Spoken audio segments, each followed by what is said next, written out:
بسم اللہ الرحمن الرحیم۔ شروع کرتا ہوں اللہ کے پاک نام سے جو بہت بڑا مہربان نہایت رحم والا ہے۔ دوستو، بہنوں، بھائیوں، بزرگوں، السلام علیکم ورحمۃ اللہ وبرکاتہ۔ ہم تاریخ اسلام میں اپنی سیرت، نئی سیرت، اسلامک لیگسی سٹوریز میں آپ کو خوش آمدید کہتے ہیں، اور آج اس کی ذیلی سیرت کی 3 نمبر قسط ہے۔ تو دوستو، کل ہم بیان کر رہے تھے جنگ طرابلس کی ایک مثال میں۔ کل ہم جنگ طرابلس کی ایک مثال بیان کر رہے تھے کہ ایک مرتبہ میں نے ایک بڑی حیثیت کے مصری مسلمان سے شکایت کی کہ مصریوں نے طرابلس، الغرب اور برقہ کے مجاہدین کی امداد سے بہت پہلو تہی کی ہے۔ تو میں نے یہ بھی کہا کہ اگر اسلام اور عیسائیگی کا خیال نہ بھی کیا جائے تو مصریوں کو محض اس لیے بھی ان کی امداد کرنا چاہیے کہ وہ اپنی خود مختاری اور اپنے مستقبل کو قائم رکھ سکے، کیونکہ جس طرح سوڈان میں انگریزوں کا رہنا مصر کی خود مختاری کے لیے مہلک ہے، اور اسی طرح برقہ میں اٹلی کی موجودگی بھی خطرہ سے خالی نہیں ہے۔ مصری مسلمان نے جواب دیا تھا کہ جب اٹلی نے طرابلس پر حملہ کیا تو مصریوں نے ان کے لیے بہت کچھ کیا تھا، اور انہوں نے بڑی بڑی رقمیں خرچ کی تھی، لیکن خرچ کا نتیجہ کیا ہوا؟ یہی کہ آخرکار اٹلی نے قبضہ کر لیا۔ تو کہنے والے نے کہا کہ بے شک طرابلس میں مصریوں نے جو کچھ کیا وہ قابل قدر ہے، لیکن جو رقم انہوں نے دی وہ 1,50,000 پاؤنڈ سے زیادہ نہیں۔ پھر کیا اس رقم کے ساتھ مسلمان یہ خیال کر سکتے کہ وہ طرابلس کو اٹلی کے پنجے سے چھڑا لیں؟ یہ رقم اٹلی کی قربانی کے مقابلے میں کوئی حقیقت ہی نہیں، کوئی حیثیت ہی نہیں رکھتی ہے۔ مصریوں نے جنگ طرابلس میں 1,50,000 پاؤنڈ دیے تھے اس وقت، اور حکومت عثمانیہ ترکی نے 10 لاکھ پاؤنڈ خرچ کیے۔ اس قربانی کا نتیجہ یہ تھا کہ اول مسلمانوں نے اسلام کی عزت کو قائم کیا اور فرنگیوں کو سبق دیا کہ ہم اب تک زندہ ہیں، اور ہم اپنے شہروں کو گردنیں کٹوائے بغیر کسی کے سپرد نہیں کریں گے، اور اس بہادرانہ طریقے عمل پر جس قدر معنوی اور مادی فائدہ ہے اور کس سے مخفی نہیں ہے۔ اس معمولی رقم نے طرابلس والوں کو لڑنے مرنے پر آمادہ تو کر دیا، جس سے اٹلی کو سخت نقصانات پہنچے، یہاں تک کہ ان کے سیاستدان طرابلس پر حملہ کرنے میں پشیمانی ظاہر کرنے لگے تھے۔ اگر مسلمانوں کے شہداء کم نہ تھے تاہم اٹلی کے مقتولوں کی تعداد ان سے کئی گنا زیادہ تھی۔ اٹلی کی فوج پر میدان جنگ میں ناقابل بیان مصیبتیں ٹوٹی۔ صرف ایک مارکہ کا حال سن لیجیے جو شہر نبخاری کے دروازے پر ہوا۔ اس دروازے پر 150 عرب مجاہدین 3,000 اٹلی کے سپاہیوں کے ساتھ لڑتے رہے، یہاں تک کہ وہ تقریباً سب کے سب شہید ہو گئے۔ عربوں کے اس نقصان جاننے پر بہت تکلیف ہوئی، مگر اس دوران میں انہیں استنبول سے ایک تار موصول ہوا۔ یہ تار اٹلی سے جرمنی کے سفیر نے اپنی حکومت کو راز کی صورت میں بھیجا تھا، اور جرمنی حکومت نے رازدارانہ ہی اسے حکومت عثمانیہ کو بھیج دیا۔ اس تار میں لکھا تھا کہ نبخاری کی لڑائی میں اٹلی کے 3,000 سپاہیوں میں سے 1,500 سپاہی قتل ہوئے اور 7 افسر پاگل ہو گئے ہیں۔ یہ واقعہ ایسے 20 واقعات میں سے ایک ہے۔ بس دیکھنے والوں نے دیکھا کہ کس طرح مسلمان اپنے سے 10 گنا دشمنوں سے لڑے اور ان کی نصف تعداد کو تباہ و برباد کر کے رکھ دیا۔ خود کار ساز غیب کا فیصلہ بھی یہی ہے کہ اگر مسلمان طاقتور ہوں گے تو 10 گنا دشمنوں پر غلبہ پائیں گے، اور اگر کمزور ہوں گے تو اپنے سے 2 چند پر غالب پائیں گے۔ چنانچہ سورہ انفال میں ارشاد باری تعالیٰ ہے، جس کا ترجمہ اے پیغمبر، مومنوں کو لڑائیوں کا شوق دلاؤ۔ مسلمانوں، اگر تم میں 20 آدمی بھی مشکلوں کی جھیل جانے والے نکل آئے تو یقین کرو وہ 200 دشمنوں پر غالب ہو کر رہیں گے، اور اگر تم میں سے ایسے 100 آدمی ہو گئے تو سمجھ لو 1000 کافروں کو مغلوب کر کے رہیں گے۔ اور یہ اس لیے ہوگا کہ کافروں کا گروہ ایسا گروہ ہے جس میں سمجھ بوجھ نہیں۔ مسلمانوں، اب خدا نے تم پر بوجھ ہلکا کر دیا. اس نے جانا کہ تم میں کمزوری ہے. اچھا اب اگر تم میں جھیل جانے والے 100 آدمی ہوں گے تو انہیں صرف اپنے سے دگنی تعداد کا مقابلہ کرنا ہوگا. یعنی وہ نہ 200 دشمنوں پر غالب رہے گا، اور اگر 1000 ہوں گے تو سمجھ لو 2000 دشمنوں کو مغلوب کر کے رکھ دیں گے. اور یاد رکھو اللہ جھین جانے والوں کا ساتھی ہے. چہارم پہ ہے کہ طرابلس کی لڑائی میں اٹلی کو جو مالی نقصان ہوا وہ 10 کروڑ پاؤنڈ ہے، اور چونکہ 20 سال تک لڑائی جاری رہی لہذا یہ خیال کیا جاتا ہے کہ اٹلی کے مالی نقصانات کا اندازہ 20 کروڑ پاؤنڈ تھا. یہ اس وقت کی بات ہے. بہرحال وہ تھوڑی سی رقم جو مسلمانوں نے مجاہدین طرابلس کو چندہ کے طور پر دی تھی یہ سب اسی کا نتیجہ تھا. کہ لیکن افسوس کی بات ہے کہ مسلمان ان نتائج پر بھی قانع نہیں ہے. وہ چاہتے ہیں کہ حکومت اٹلی جس کی مردم شماری اس وقت 4 کروڑ 10 لاکھ اور جس کی سالانہ آمدنی 20 کروڑ پاؤنڈ سے زیادہ ہے، پہلے ہی حملہ میں مسلمانوں کے سامنے جھک جاتی یا جنگ شروع ہوتے ہی ہتھیار ڈال دیتی.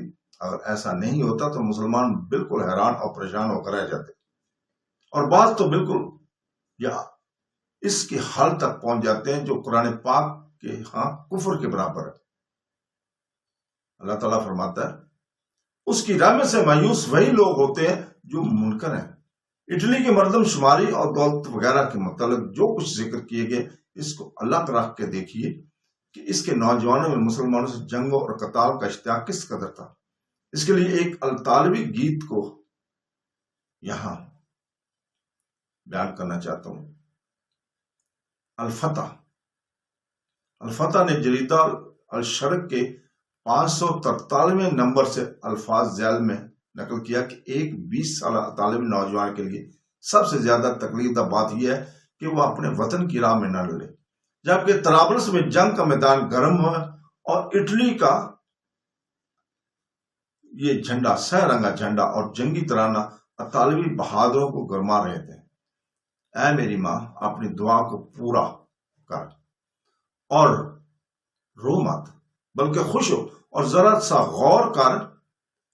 کیا تم نے نہیں جانتی کہ اٹلی مجھے بلا رہا ہے اور میں طرابلس کو خوشی کے ساتھ جا رہا ہوں تاکہ میں اپنے خون کو اس ملعون امت کو تباہ کرنے میں بہادروں اور مسلمانوں سے لڑوں جو 2 شیزہ لڑکیوں کو پاشا کے لیے حلال سمجھتے ہیں. میں اپنی تمام طاقت سے قرآن کو مٹانے کے لیے لڑوں گا. وہ نوجوان کبھی شان کا مستحق نہ ہوگا اور آج اٹلی کے لیے قربان نہ ہو. اے ماں دلیر ہو جا، کاروائی کو یاد کر جس نے اپنے وطن کی راہ میں اپنی تمام اولاد کو قربان کر دیا. اے میری ماں میں سفر پر جا رہا ہوں. کیا تم نہیں جانتی کہ ہمارے جہاز ہمارے سمندر کے سر صاف اور نیلی لہروں پر لنگر ڈالے ہوئے. میں طرابلس کو جا رہا ہوں، وہ خوش جا رہا ہوں کیونکہ ہمارا سا رنگا جھنڈا مجھے بلا رہا ہے اور وہ ملک اس کے سایہ میں ہے. اے میری ماں رو مت کیونکہ ہم زندگی کی راہ میں ہیں. اگر میں واپس نہ آیا تو میرے فراق میں آنسو مت بہانا بلکہ تم ہر شام کو قبرستان جانا. شام کی ٹھنڈی ہوائیں تمہارے الوداع کو طرابلس لے جائیں گی. وہ الوداع جو تمہیں کبھی بھی تمہارے جگر کے ٹکڑے پر ماتم نہ کرنے دے گا. اور اگر تم سے کوئی پوچھے گا کہ تم ماتم کیوں نہیں کرتی تو تم اس سے جواب دینا اس لیے کہ میرا بچہ اسلام سے لڑائی کرتا ہوا مارا گیا ہے. اے میری ماں ڈھول بج رہا ہے اور میں جا رہا ہوں. کیا تم لڑائی کے ڈنکے نہیں سنتی ہو؟ اے ماں مجھے معاف کر دو الوداع. یہ ان کے گیت ہوتے تھے اٹلی کے. اب ہم ایک اور مثال دیں گے اور اس کے بعد یہ بحث ختم کر دیں گے کہ کیونکہ ہمارے پاس اس قدر مثالیں موجود ہیں جو شمار میں بھی نہیں آ سکتی. آپ کو معلوم ہے کہ ریفی لوگ کئی سال تک اہل اسپین سے لڑتے رہے اور آخر کار ان پر غالب آ گئے. اس جنگ میں انہوں نے اسپین کو 26,000 سپاہیوں کو قتل کر کے ان کے 117 توپیں چھین لی تھی. حالانکہ ریفیوں کی کل مردم شماری اس وقت 80,000 تھی اور اسپین کی مردم شماری 2 کروڑ 22 لاکھ سے کم نہیں تھی. ریف کی سرزمین زیادہ ویران ہے اور ریفی لوگ بہت غریب اس وقت تھے. وہ اپنے ہاتھ سے محنت کر کے روٹی کماتے تھے. لیکن بھائی انہوں نے وہ کام کیا جس پر دنیا کے لوگ حیران ہیں. اگر ریفی لوگ عیسائی ہوتے تو ان پر ہر طرف سے کروڑوں روپے کی بارش ہو جاتی. انہیں یہ امداد خواہ خفیہ طریقے پر ملتی یا صلیب احمر ریڈ کراس کے نام سے، تاکہ وہ اپنے زخمیوں کا علاج کریں. لیکن ہم مسلمانوں سے پوچھتے ہیں کہ انہوں نے اس وقت تک ریفیوں کو کتنے روپے بھیجے ہیں؟ اسپین کی شکست کے بعد فرانس نے ہسپانوی حکومت کے لیے 3 لاکھ سپاہی جمع کیے تھے اور ریفیوں کو سمندر اور خشکی کی تمام طرفوں سے گھیر لیا گیا تھا اور سینکڑوں ہوائی جہاز ان کے دیہاتوں پر بم برسانے لگے تھے. صرف فرانسیسیوں اور ہسپانیوں کی ہی ہوائی جہاز کام میں نہیں آئے، بلکہ نیو یارک سے امریکہ کے ہوائی جہاز بھی لائے گئے تھے تاکہ ریف کی مسلمانوں کو تباہ کر دیا جائے. جس وقت یہ سب کچھ ہو رہا تھا، مسلمانوں نے عالم دور کھڑے ہوئے مزے کے ساتھ لڑائی کا تماشا دیکھ رہے تھے. ان میں سے ایک بھی ٹس سے مسئلہ ہوا. آخر کئی سال کے بعد بعض غیرت مند لوگ اٹھے اور ریف کے زخمیوں کے لیے چندے کی اپیل کی تاکہ مسلمانوں میں بھی کچھ جوش و خروش پیدا ہو. راقم العروف نے بھی محض کلمی خدمات پر اکتفا نہ کیا، بلکہ ہجرت بے وطنی کے باوجود رہبری کے لیے 4 پاؤنڈ چندہ بھی اس وقت دیا تھا. اس مورخ نے جس کو ہم ذکر کر رہے ہیں، اب سن لیجئے کہ تمام عالم اسلام نے مجاہدین ریف کے لیے کتنا چندہ جمع کیا تھا اس وقت؟ محض 1500 پاؤنڈ. شرم مسلمانوں پر کہ اگر تم اس ایسی قربانی پر اقوام عالم پر غالب ہونے کی توقع رکھتے ہو. مسلمانوں نے نہ صرف ریفوں کو بے امداد چھوڑا، بلکہ ان میں سے بعض ایسے بے حیا لوگ بھی نکل آئے جو ریفوں کے مقابلے میں سخت سے لڑے، گویا کفار کے ساتھ جنگ کر رہے ہیں. سردیف پر راغازی محمد بن عبد الحق کریم کے خلاف کئی مسلمان قبیلے کھڑے ہو گئے تھے اور فرانسیسیوں اور ہسپانیوں کو خوشی کے ساتھ اپنی خدمات پیش کی اور اپنے مسلمان بھائیوں اور ہم وطنوں کے حق میں خیانت کی، جس کا انجام اب تک وہ بھگت رہے ہیں. غدار وطن، غدار مسلمانوں. اس طرح ہمارے ہاں شام کی جہاد حریت میں بھی اسی قسم کے خائن اور غدار موجود تھے. اس کے علاوہ اور بہت سے اسلامی ملکوں میں اس قسم کی خیانت برملا ہو رہی ہیں، اب بھی ہو رہی ہیں.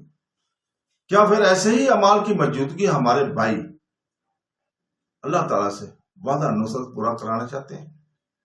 اگر کوئی شخص ان غداروں سے پوچھے کہ تم نے دشمنان اسلام کی کیوں خدمت کی، کیا تم نہیں جانتے کہ تمہاری یہ خیانت دین، شرافت اور جوامردی اور تمہاری اپنی مسلط اور سیاست کے خلاف ہے؟ تو وہ جواب دیں گے، جناب ہم کیا کر سکتے ہیں، اجنبیوں نے ہمیں اس کام کے کرنے پر مجبور کر دیا. اگر ہم اسے قبول نہ کرتے تو وہ ہمیں مار ڈالتے یا نقصان پہنچاتے. بس ہم لوگ اگر مسلمانوں کے ساتھ لڑے ہیں تو بہت مجبور ہو کر لڑیں گے. یہ بے حیا اپنی مجبوری کا ذکر تو خوب کر دیتے ہیں، لیکن خدا کا یہ قول بھول جاتے ہیں جس میں اللہ تعالیٰ فرماتا ہے، کیا تم ان سے ڈرتے ہو؟ اگر ڈرتے ہو تو تم مومن نہیں، کیونکہ اگر مومن ہو تو اللہ اس بات کا زیادہ سزاوار ہے کہ اس کا ڈر تمہارے دل میں بسا ہو. دوسری جگہ ارشاد باری تعالیٰ ہے جس کا ترجمہ ہے، اگر تم ایمان رکھنے والے ہو تو شیطان کے ساتھیوں سے نہ ڈرو، اللہ سے ڈرو. تو دوستو، بس اس قسم کے بہودہ عذرات سے کوئی وفادار مسلمان اپنی صفائی نہیں کر سکتا، اور نہ ہی کوئی جائز اور درست عذر ہے. اس میں کچھ شک نہیں کہ اجنبی طاقتیں مسلمانوں میں تفرقہ ڈالنا چاہتی ہیں، لیکن اس کے ساتھ یہ بھی جاننا چاہیے کہ انہی اجنبیوں نے کئی نیک مسلمانوں کو مختلف قسم کے خیانتوں پر آمادہ کرنا چاہا، مگر انہوں نے ان کے فرمائشوں کو اسی وقت رد کر دیا، اور ان کے اس انکار نے نہ تو آسمان ان پر ٹوٹ پڑا اور نہ ہی زمین ان کے قدموں کے نیچے سے نکل گئی.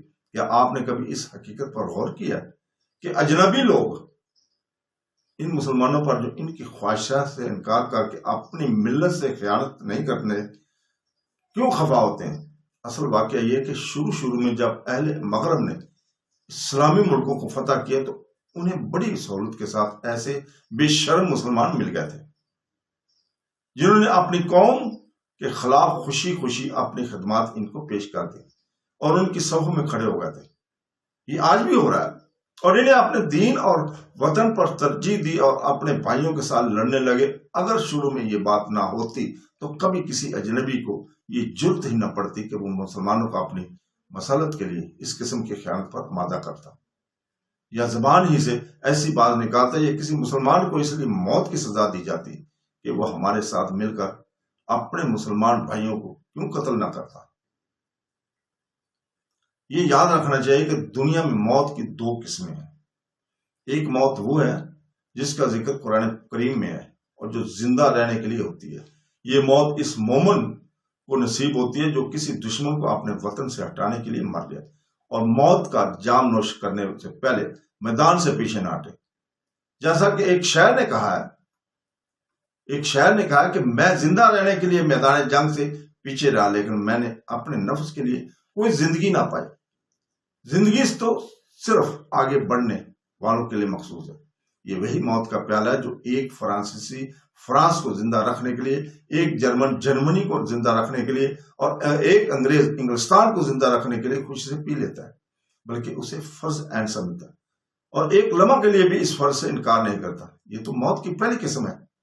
موت کی دوسری قسم یہ ہے کہ ایک مسلمان کسی اجنبی حکومت کی خدمت کرتا اور لڑائی میں مر جائے، یعنی اس لیے مرے تاکہ اس کا اجنبی آقا اپنے کسی دشمن پر خواہ وہ مسلمان ہی کیوں نہ ہو غلبہ حاصل کرے۔ مثال اس کی یہ ہے کہ افریقہ کا مغربی فرانسیسیوں کی خاطر جرمنی سے لڑتا ہوا مر جائے اور ایک ہندوستانی انگریزوں کی خاطر عربوں اور ترکوں سے لڑتا ہوا مر جائے۔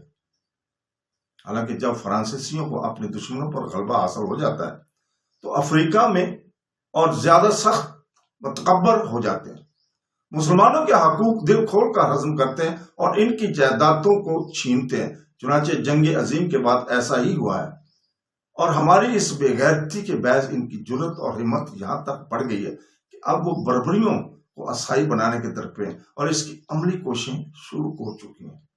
یہ اس وقت کی بات کر رہا ہوں۔ حاصل کلام یہ ہے کہ افریقہ کا مغربی دریائے رائن کے کنارے پر مرے یا شام کے میدانوں میں وہ اس لیے مرتا ہے کہ اس کا ملک اور زیادہ مر جائے، کیونکہ فرانسیسیوں کو خارجی دنیا میں جس قدر زیادہ طاقت حاصل ہوگی وہ افریقہ کے مغربیوں کو اس قدر زیادہ تکلیف دیں گے اور انہیں ذلیل و خوار کریں گے۔ اسی طرح وہ ہندوستانی جو انگریزوں کی خاطر گردن کٹاتا ہے وہ ہندوستان کی غلامی کو اور زیادہ کر دیتا ہے۔ اسی طرح وہ تاتاری جو روسیوں کی خاطر مرتا تھا اسے اس کی سوا اور کوئی بدلہ نہ ملا تھا کہ روسی لوگ تاتاریوں کو اور زیادہ ستائیں۔ اب غور فرمائے کہ یہ سب موتیں بھی بہرحال ہوئی تھیں جو تھوڑا سا زخم کھا کے انسان کی موت کے درد ناک لے جاتی ہیں، مگر وہ موت جو سیدھے راستے سے انسان کو موت تک پہنچاتی ہے وہ یہ ہے کہ افریقہ کا مغربی خود فرانسیسیوں سے لڑے یا ہندوستانی انگریزوں سے لڑے اور مر جائے۔ یہ موتیں وہ ہیں جن سے ان کا وطن اور وطنی بھائی ظلم سے رہائی حاصل کر سکتے ہیں۔ تو دوستو اب آتے ہیں مراکش اور شام کے بڑے بڑے لوگوں کی گدائیوں کے بارے میں۔ اگر یہ باتیں عوام الناس تک محدود رہتی تو ہم ضرور یہ کہتے کہ وہ بیچارے کیا جانے، وہ تو جانوروں کی طرح ذبح کیا کھانے کی طرف آنکھے جاتے تھے۔ وہ نہ قرآن حکیم کے احکام سے واقف ہیں اور نہ سنت کو جانتے، نہ سیاست سے باخبر ہیں۔ لیکن قابل افسوس بات یہ ہے کہ اچھے بھلے ذی وجاہت لوگ بھی اپنی قوم اور وطن سے غداریاں کر رہے ہیں۔ چنانچہ ہم دیکھتے ہیں کہ مراکش کے وزیر اعظم اس وقت اپنے وطن مسلمان بربریوں کو عیسائی بنانے پر جس قدر کوشش کر رہے تھے شاید ہی کوئی فرانسیسی کرتا ہوگا۔ اسی طرح البغدادی نے جو فاس کا گورنر تھا اس وقت اس کام کو جس اخلاص سے سر انجام دیا تھا میرا خیال ہے کہ کوئی کافر بھی انجام نہ دے سکتا۔ چنانچہ اس نے تقریباً 100 نوجوانوں کو اس لیے کوڑے لگائے کہ کردین کی جامع مسجد میں کالونی کی جامع مسجد میں اس طرح وظیفہ خوانی وہ کرتے تھے: اے لطیف خدا تو مقدور کو ہلکا کر اور ہم کو اپنی بربری بھائیوں سے جدا۔ اس کے علاوہ فاس کے مفتی کو بھی نہیں بھولنا چاہیے جس نے یہ فتویٰ دیا تھا کہ بربری لوگ شریعت اسلامی پر عمل نہ کرنے سے دائرہ اسلام سے خارج نہیں ہو جاتے۔ تو جب کی بات یہ ہے کہ اگرچہ یہ سب خائن بڈھے ہو گئے اور بڈھے ہو کر مر بھی گئے اور مسلمانوں کے مالوں کو بہت کھا پی بھی چکے تھے، تاہم وہ اب تک فرانسیسیوں کی چاپلوسی کے در پہ تھے، ان کی تقریب پر جان دیتے تھے اور کسی وقت بھی اپنے اخلاص کی نمائش سے قدم پیچھے نہیں ہٹاتے تھے۔ ان حرکات سے ان کا اصل مقصد یہ تھا کہ وہ اپنے عہدوں پر قائم رہ سکیں۔ لطف کی بات یہ ہے کہ ان خائنوں کو اچھی طرح معلوم تھا کہ فرانسیسیوں کا اس نئے قانون سے، جس میں بربریوں کو اسلام سے خارج قرار دیا گیا، کیا منشا ہے، اور انہوں نے بربریوں کو اسلام سے الگ کرنے کے لیے کیا کیا تیاریاں کی تھیں۔ نیز وہ یہ بھی جانتے تھے کہ بے شمار پادری اور مسیح کس طرح بربریوں میں گھومتے رہتے تھے اور ان کی یتیم بچوں کو، غریبوں کو اور کم ایمان والوں کو تلاش کر کے جال میں پھنسا لیتے تھے۔ وہ اس کے ساتھ یہ بھی جانتے تھے کہ فرانسیسیوں مسلمانوں کو عالموں اور مبلغوں کا بربریوں میں پھر ناقتن کر دیا جاتا تھا تاکہ مشینریوں کو اپنا کام سر انجام دینے میں آسانی ہو۔ اسی لیے ہمارا قیاس رائے یہ ہے کہ یہ کچھ بعید از عقل بھی معلوم نہیں ہوتا۔ ان لوگوں میں سے سب سے اول یہ ہوں گے المقری اور البغدادی، جنہوں نے بربریوں میں علماء اسلام کے پھرنے اور واز کہنے کو ممنوع قرار دیا جانے پر اپنے دستخط ضبط کیے تھے اس وقت۔ اور یہ بھی ہو سکتا ہے کہ المقدری نے مسلمانوں کو بیت المال میں سے اپنا رسالہ مراکش القطولیہ کے لیے ایک فنڈ مقرر کر دیا تھا، کیونکہ اس رسالہ کا مقصد اس کے سوا کچھ نظر نہیں آتا کہ اسلام کی برائی بیان کی جائے اور حضرت محمد صلی اللہ علیہ وسلم کی ذات پاک پر حملے کیے جائے۔ اس رسالے کے کئی نمبر ہر جگہ پہ اس وقت ملتے تھے، آج بھی شاید کہیں پڑا ہو۔ ان کے عراق اسی قسم کے مقالوں سے بھرے پڑے ہیں۔ ان سب باتوں کے باوجود المقرہ کو آپ دیکھیں گے کہ وہ لمبی نمازیں پڑھتا تھا، روزہ رکھتا تھا، اس کے ہاتھ میں لمبی تسبیح تھی اور ہمیشہ درود اور سلام میں مشغول رہتا تھا۔ اور اسی طرح یہ بدبخت البغدادی بھی ان لوگوں میں سے تھا جو قبروں کے سامنے بچھے رہتے تھے اور اولیاء اللہ سے امدادیں مانگتے تھے اور خلق خدا پر اس قسم کی جھوٹی پرہیزگاری جتاتے تھے۔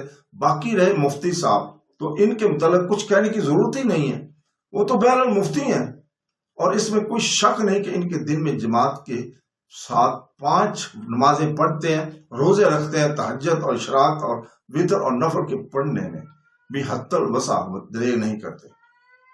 اس طرح خود اللہ تعالیٰ کی لعنت ہو ان سب پر۔ یہ باتیں نہ صرف افریقہ میں ہوئی بلکہ ہمارے ہاں ملک شام میں فرانسیسیوں کی فتح کے بعد یہاں بھی کئی مولوی اس قسم کی خیانت کے مرتکب ہوئے تھے۔ اگرچہ ان کی خیانت کسی حد تک مذہبی خیانت نہیں، تاہم وطنی خیانت ضرور تھی۔ چنانچہ جب فرانسیسیوں نے بعض ویلیون کو کہا کہ وہ الفلسطینی کے خلاف جو شام اور فلسطین کی خود مختاری کے لیے کوششیں کر رہی ہے، لیگ آف نیشنز کو تانے بھیجیں اور اس نفرت اور بیزاری اور بے تلکی کا اظہار کریں، تو ان بڑی بڑی پگڑیوں والے، لمبے لمبے امباؤں اور موٹی موٹی گردنوں والے اور بڑے پیٹ والے مولویوں نے فی الفور اس مجوزہ تجویز پر دستخط کر دیے تھے۔ بس اگر میں یہ نہ کہوں کہ ان پر اللہ کی لعنت ہو، تو شاید میرے افریقہ کے بھائی مجھ پر آج بھی ناراض ہوں اور کہیں گے کہ تم نے ہمارے صدر اعظم اور مفتی اکبر پر تو لعنت بھیجی، مگر اپنے شام کے مولویوں کو اس نعمت سے بچا لیا۔ بس عدل اور انصاف کے تقاضے سے ان سب پر لعنت بھیجتا ہوں۔ خدا ان سب پر لعنت کرے جو اجنبیوں کی ہر خواہش کو بلا لیت و لال پورا کرتے، اگرچہ وہ دین اور وطن کے لیے کس قدر بھی نقصان دہ کیوں نہ ہو۔ اب شاید برادرم محمد بسوینی عمران صاحب یہ کہیں گے کہ اس قسم کی خیانت کرنے والے لوگ دنیا اسلام میں بہت کم ہیں اور تمام مسلمان ان کی بدکاریوں اور برائیوں کے ذمہ دار نہیں ہیں۔ تو اس کے جواب میں گزارش ہے کہ سب سے اول کہنا چاہیے کہ اللہ تعالیٰ کی طرف سے جب رحمت اترتی ہے تو وہ خاص ہوتی ہے، اور جب مصیبت نازل ہوتی ہے تو وہ عام ہوتی ہے۔ ہم کبھی تسلیم نہیں کر سکتے کہ ایسے مسلمانوں کی تعداد بہت کم ہے اور عام مسلمانوں کے اعمال کی ذمہ دار نہیں ہے، اس لیے کہ اگر مسلمانوں کو اپنے فرائض کا احساس ہوتا اور وہ ان خائنوں کی سرکوبی کرتے رہتے تو یہ لوگ کبھی بھی ان کے دین اور دنیا کو فروخت کرنے کی ضرورت بھی نہ کر سکتے، بلکہ اس کے خلاف ان کی حالت ہوتی۔ اگر فرانسیسی ان کے سامنے کوئی ایسی تجویز پیش کرتے ہیں جو اسلام اور مسلمانوں کے لیے مضر ہوتی، تو اگر ان کو ملتوی نہ کرا سکتے تو کم سے کم اتنا ضرور کرتے کہ وہ اپنے عہدوں سے مستعفی ہو کر اپنے گھروں میں بیٹھ جاتے۔ اس کا نتیجہ یہ ہوتا کہ فرانسیسی ان کے عہدے بعض دوسرے مسلمانوں کو دے دیتے، لیکن جب وہ یہ دیکھتے کہ یہ نئے عہدے دار بھی اس تجویز کو عملی جامہ نہیں بناتے تو انہیں مجبوراً یہ نتیجہ نکالنا پڑتا کہ اصرار، تکرار اور ضد سے کوئی فائدہ نہیں، اور اس کے بعد وہ اپنے مضمون، ارادہ اور خیال سے ضرور دستے کش ہو جاتے۔ لیکن موجودہ حالت بہت افسوسناک ہے، اس لیے کہ فرانسیسی لوگ مسلمانوں کی امداد سے اسلام کو تباہ و برباد کرتے جاتے ہیں، اور ساتھ ہی ساتھ یہ بھی کہتے جاتے ہیں کہ ہمارا تو اس معاملے میں کوئی بھی قصور نہیں ہے، یہ جو کچھ بھی ہو رہا ہے تمہارے اپنے بھائی کر رہے ہیں۔ کیا آپ کو معلوم نہیں کہ فرانسیسی لوگوں نے بربریوں کو خارج اسلام قرار دیے جانے کے متعلق کیا پروپیگنڈا اس وقت کیا تھا؟ انہوں نے صاف اعلان کیا تھا کہ یہ قانون شاہ مراکش اور اس کے گورنمنٹ نے منظور کیا اور ہمارا اس سے کوئی تعلق نہیں ہے۔ ان حالات میں فرمائیں یہ وہی اسلام ہے جس کی بنا پر آپ اللہ تعالیٰ سے مسلمانوں کی نصرت اور تائید کا مطالبہ کرتے ہیں؟ کیا آپ نے اللہ تعالیٰ کی یہ ارشاد نہیں سنا جس میں اللہ تعالیٰ فرماتا ہے، یاد رکھو ایسا ہرگز نہیں ہو سکتا کہ تمہارا پروردگار آبادیوں کو ناحق ہلاک کر دے اور اس کے بشندے اعمال صالح رکھتے ہوں۔ بس جب تک ہم مسلمانوں میں خائن اور غدار مسلمان موجود ہیں اور ان کے اعمال سے کوئی روکنے والا نہیں، ہم یقینی طور پر ایسی ذلت اور خواری کے مستحق رہیں گے۔ اور اللہ تعالیٰ نے اجنبیوں کی یہ طاقت نہیں دی کہ وہ اسلامی ممالک کو فتح کریں، انہیں اپنا غلام بنائیں اور ان کے مالوں پر قبضہ کر لیں، بلکہ اس ظلم کے ہم ذمہ دار خود ہیں۔ ہم نے خود اپنی غداری سے اسلامی ممالک کو غیروں کے قبضے میں دے دیا ہے۔ اب مسلمانوں کی ذلت، پستی اور محکومی سے اللہ تعالیٰ کا مقصد یہی ہے کہ مسلمانوں کو زندگی کا سبق سکھایا جائے اور ان کے بڑوں کو نیکیوں سے اس طرح علیحدہ کر دیا جائے جس طرح آگ سونے کو کھوٹ سے پاک اور صاف کر دیتے۔ اس بارے میں اللہ تعالیٰ کا یہی قانون ہے، یہی فرمان ہے۔ اللہ تعالیٰ فرماتا ہے، لوگوں کے اعمال کے سبب خشکی اور سمندر میں فساد پھیل گیا ہے تاکہ اللہ تعالیٰ ان لوگوں کو ان کے اعمال کا کچھ بدلہ دیں، شاید کہ وہ باز آ جائیں۔ افسوس سے کہنا پڑتا ہے کہ مسلمانوں کی خرابی یہاں تک پہنچ گئی ہے کہ آج مسلمانوں کے سب سے بڑے دشمن خود مسلمان ہیں۔ یہ انتہا ہے کہ اگر کوئی سچا مسلمان اپنی ملت اور وطن کی خدمت کرنا چاہتا ہے تو وہ اپنے مسلمان بھائی سے اس کا ذکر کرتے ہوئے بھی خوف کھاتا ہے کہ کہیں ایسا نہ ہو کہ وہ اس کی بات سن کر کسی اجنبی کو پہنچا دے اور جاسوسی کرے اور اس کی چغلی کھائے۔ ایسی چغلخوری اور جاسوسی کا مقصد یہ ہوتا ہے کہ اجنبیوں کو فائدہ پہنچایا جائے اور وہ مسلمانوں سے ہوشیار ہیں اور مسلمان اپنی قوم اور دین کے لیے کچھ نہ کر سکے۔ اللہ تعالیٰ ہماری حالت پر رحم فرمائے۔ تو دوستو، بہن بھائیوں، بزرگوں، ہم یہیں پہ رکتے ہیں۔ کل انشاءاللہ تعالیٰ ہم اگلی قسط نمبر 4 یہیں سے شروع کریں گے۔ تو کل تک کے لیے ہم آپ سے اجازت چاہتے ہیں۔ اللہ حافظ۔